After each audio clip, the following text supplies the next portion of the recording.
Hey everyone, it's Coffee Stitcher. We're gonna try this again. This is, I think, the third attempt. I'm having a lot of issue with storage space, and I think it's actually related to YouTube Capture, but I'm not really sure how to fix it, so I deleted the app and I re-downloaded it. So we'll see if maybe I can get farther this time. Try to make this video as quick as possible because I would like to go stitch, and it's 7:30 at night, and I've been doing this for almost 40 minutes now, probably. Okay, how is everyone? Good. Thank you to everyone for the well wishes. They were greatly appreciated. I do feel significantly better, and obviously I sound better. So, yay!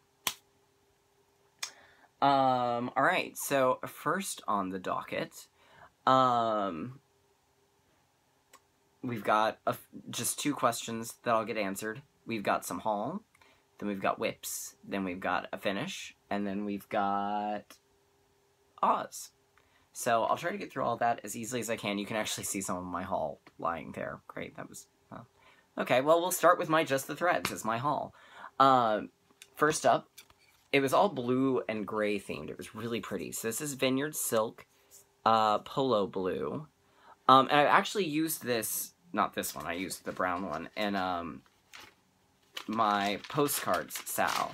I really like using it. It's a thicker, so you only need, it's 2-ply, I've discovered. So you only need 1-ply, but it's really nice.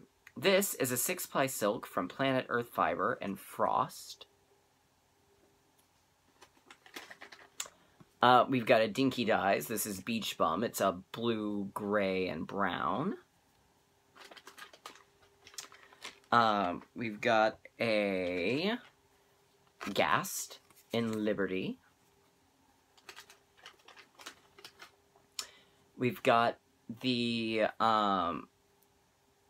Cotton Ariel, number 2785. It's a very dark navy blue. And then we got Sparkle Rays from the Rainbow Gallery. This is number 38, I believe. And I think it's a ply. I'm not entirely sure. I'll do some investigation on it, but it's really cool looking. It may not be a ply. I'll ask Liz. And then Krynic number 5003 and number 8, and it's a blue with dark blue with some green running through it. I have no idea where I'll use it, but it's Krynic and it's sparkly, so I will use it. Believe me. Alright. Next up was I got enabled. Again, like I said, I throw money at Liz, she sends me stuff. I got enabled by Letitia, the crafty curator, and Katie, the stash queen, into getting both of the current chart offerings. I got first the Kesslin, which came as a kit, and it's my first ever, it'll be my first ever Kesslin. It's 32 count water lily linen. It's Cherry and Maddie's Rose from Dinky Dyes. Let's see if I can get it.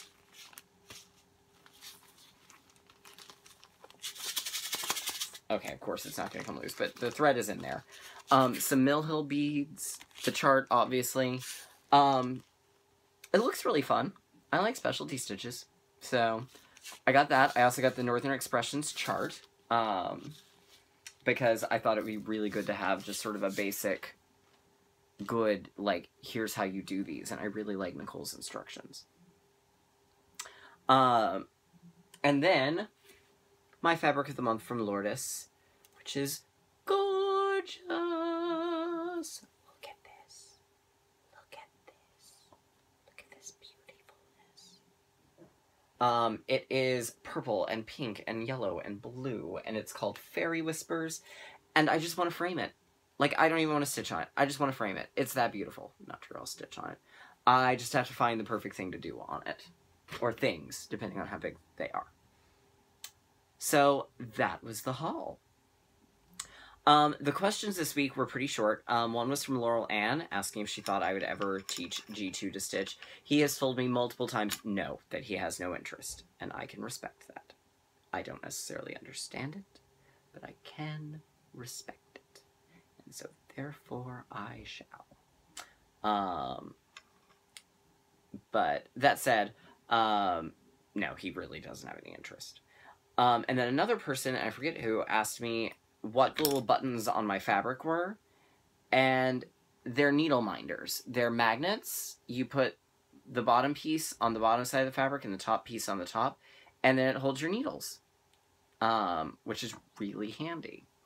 So, there you go. If there are more questions, please throw them at me. I like the questions. Yeah,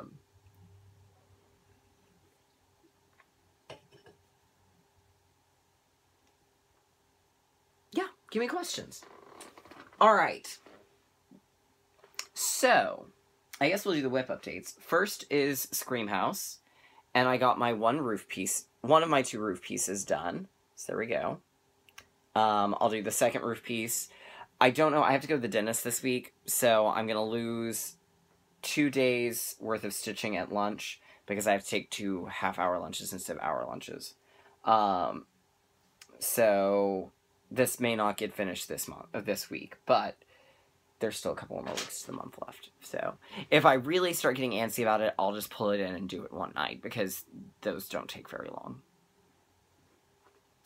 The next thing was the postcard sal.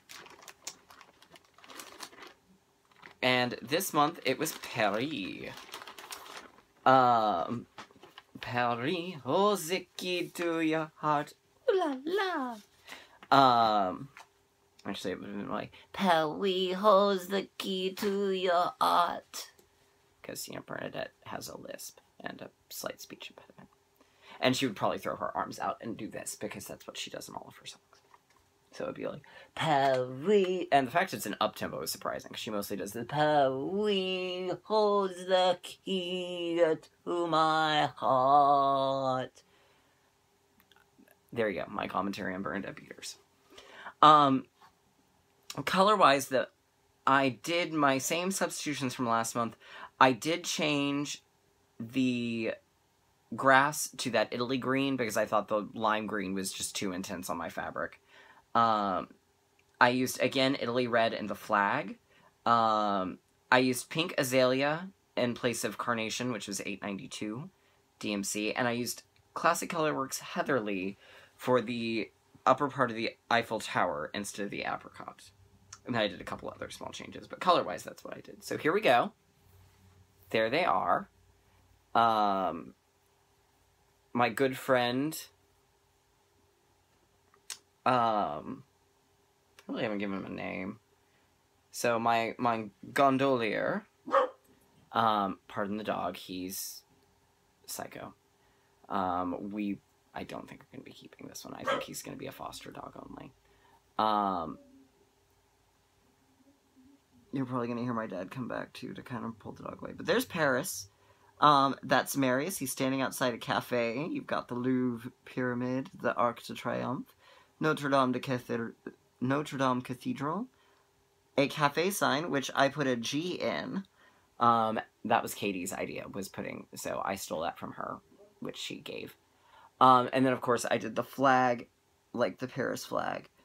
The only other real thing I did was all of my back stitching is actually done with a pearl DMC, with the exception, obviously, of the words, because I wanted that wrought irony look, so that way the cafe table and the signs would all look irony. So, that's what I did. And then somewhere in here was supposed to be something backstitched in brown, but I'll be damned if I could find it. Might have been supposed to have been his mustache, but meh. So this one was a lot of fun, and it was a really fast stitch. I started it Friday night and finished it yesterday. So I'm still not sure the reason there's the gaps in the border. I'm still not sure if I'm going to do the idea I've got or if I want to do something different. So that and its little filigree fill-ins will not get done until probably April or May, when I kind of see how the rest of them are looking.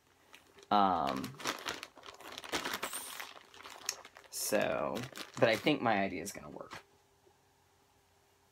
So I completed, and I'll get momentarily to Oz.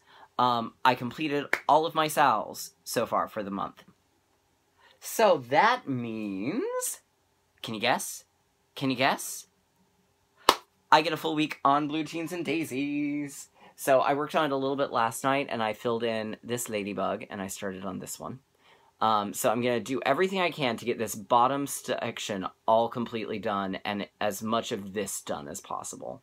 So that way I can start moving on to more motifs, because I like working on motifs.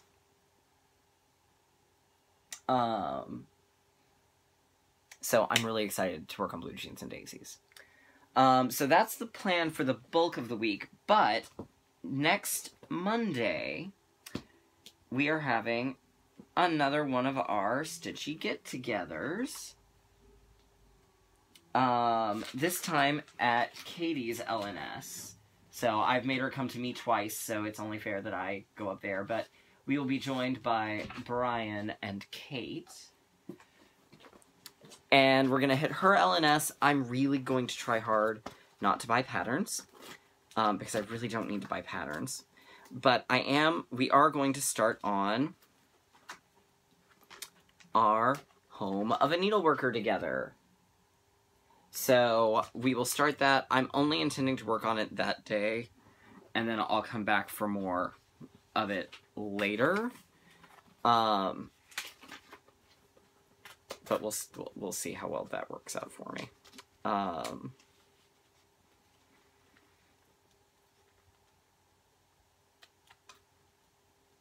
So, yep, so we will start that.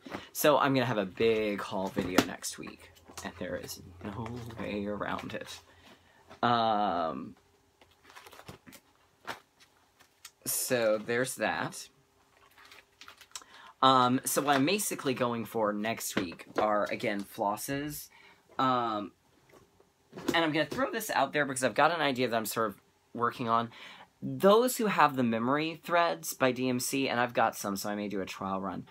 I'm curious to know, can you do things to them to change their color? Since there's not a huge variety of color, I'm kind of thinking ahead about some things.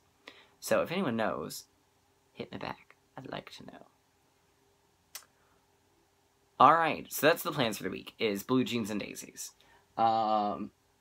And whatever I get done is what I get done. If that means I'm moving on to part 3, then I will move on to part 3, because again, I'm leaving that center part for the end, because I want to just work on it all at once. And what will probably happen is, like I did with Poe or Myrtle, once I get down to just that being left, that's probably going to be key. It's going to be, I'm going to focus on that after Sal's are done. So, which hopefully won't be in August, because in August, the bulk of what I'm going to be doing is finishing Scream House. Because that's going to be a big project. Alright, so, finally, my finish was the Mayor of Munchkinland. Isn't he adorable? And I'm so thrilled with how he turned out. And I did a lot of color swaps, including one last-minute one. So, the white, which is only really in his vest, is Soie d'Algiers white. The hair and beard. The beard is Gas Wool Tomato. And I'd intended to use Weeks Dye Works Cruel Wool for his hair and Sweet Potato. But while they look very different on the skein when you start stitching, they look very similar. So instead, I switched and I used the Karen Collection Turmeric, and it's the Wild Flowers, I think. It's whatever their cotton is. It's a pearl-ish cotton. That was kind of a pain to work with, actually. The green in his vest, which is very pale, is Gloriana Rosebud Green. The blue that turns into green in his vest is Jewel Turquoise. The light blue is Glacier from Classic Colorworks from Karen Collection. The blue that is his pants is Pacific Blue Dark. The flower, I think, was Blue Hawaii. The flower on his hat, I think, was Blue Hawaii. The greens are both Krynics. The blue that makes up his hat and the coattails and the outside of the jacket is actually Winter Queen. The lapels were all DMC. The blue for the scroll, which doesn't look very blue, but it's actually blue, is 3756. That was left alone. And then I used Petite Treasure Blade 88 for the Munchkin land on the scroll. And then I used a yellow number 8 Krynic for the watch and all its accessories. And then I used Delica beads. And I had them somewhere, but oh, here they are. I used Delica beads number 628 for his buttons. And I actually chose the darker blue to go around it because I wanted a multicolored effect. So I did that on purpose. So I had a lot of fun doing him. I forgot to use Thread Heaven when I was working on this and doing the back stitch on the chain. That was a mistake. Thread Heaven, people. It's your friend. So, the commentary on the Munchkins. The Munchkins are probably, of the little people in Oz, and of the countries, the most famous. Because of the movie, and because a lot of the Oz adventures happen or start or wind up in Munchkinland. Obviously, Wizard gets its start there, when Dorothy crash lands her house on top of the Wicked Witch of the East, and is given her magical shoes. As we all know in the movie, there is a big greeting from all of these colorful little small people. In the book, however, it's a much different greeting. After Dorothy opens the door, she notices, and this is quote, she noticed coming toward her a group of the queerest people she'd ever seen. They were not as big as the grown folk she'd always been used to, but neither were they very small. In fact, they seemed about as tall as Dorothy, who was a well-grown child for her age, although they were, so far as looks go, many years older. Three were men and one woman, and all were oddly dressed. They wore round hats that rose to a small point a foot above their heads, with little bells around the brims that tinkled sweetly as they moved. The hats of the men were blue. The men were dressed in blue, of the same shade as their hats, and wore well-polished boots, with a deep roll of blue at the tops. The men, Dorothy thought, were about as old as Uncle Henry, for 2 of them had beards. And here's their original illustration. And that's the Good Witch of the North. She's the woman that's described. So, they show up, and they're wearing kind of Victorian-ish Little Lord Fauntleroy-style clothes. And they're dressed all in blue. Blue is the favorite color of the Munchkins. Every country in Oz has its own designated favorite color. Obviously blue for the Munchkins. I've named the mare Bok. And the reason being, Bok is the only named Munchkin in the first book. Bok is a wealthy farmer, landowner, and Dorothy stays the night with his family the first night she's in Oz, before she meets the Scarecrow. And there's the whole celebration going on. Bok features very prominently into Wicked and a complete deviation from his character from the Baum books, so that's non-canon, so I don't really count it. The Munchkins, they're diminutive, but they aren't midgets. If Oz were a real place, I would assume that most Munchkins are probably 5'1" to 5'2", at most. Because in the pictures you see of them, they're never, like, they aren't under 5 foot, I don't think. Brooke did a very interesting job here, because she went with a more Victorian style. The thing with the Oz characters is you could go a lot of different ways, because there is no official style for Oz, because it's a fantasy land. It's real, but it's a fantasy land. And I love, this again plays into Brooke's use of colors. I love the little bit of green in him, in his vest.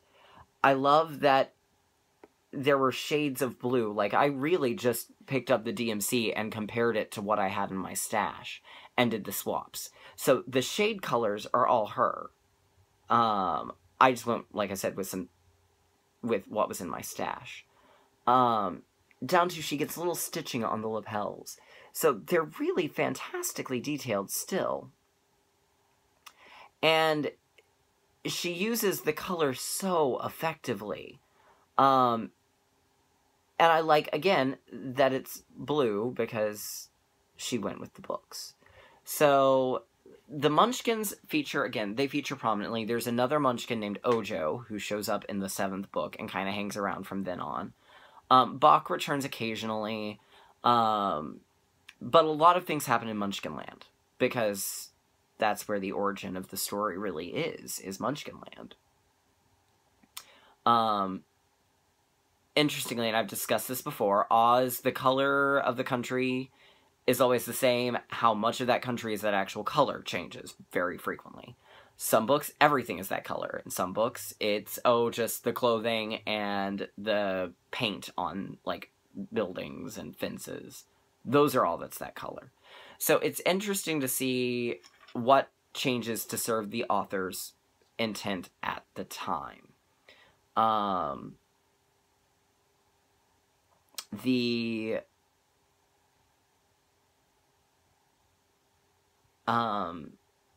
there you go. Not as much on Munchkins. It was such a wide topic, I wasn't really sure where to go. So that's kind of what you get there. You'll get more with the other lesser-known characters, particularly the Gillikins. You'll get a little bit more, but the Munchkins, there's really not a lot to say because they're never really developed. None of the smaller characters are really super developed, so there'll be shorter discussions. So, finally, my Oz piece for the week is my Jim Shore Tin Man. This is from his first line. Obviously, he's got the line that's out now that's based on the movies, and I really kind of think they're tacky. But his first set was based on the books. And I really like them. I like the little hint of pink where his heart would be. He's got a nice face. He's just very well crafted. And the Jim Shoreisms, like, on his chest and on his legs, are never intrusive. He even has a little patch there. So it's really well done. I really love that early Jim Shore set. So this is my Tin Man for the week. So, there we go. That's, I guess, where I'm going to leave you. Valentine's Day is Sunday, so if you're celebrating, happy Valentine's Day. If you're not celebrating, then happy Sunday. So, I guess that's really kind of it for me. Questions, leave them. I love them, and I will see y'all later.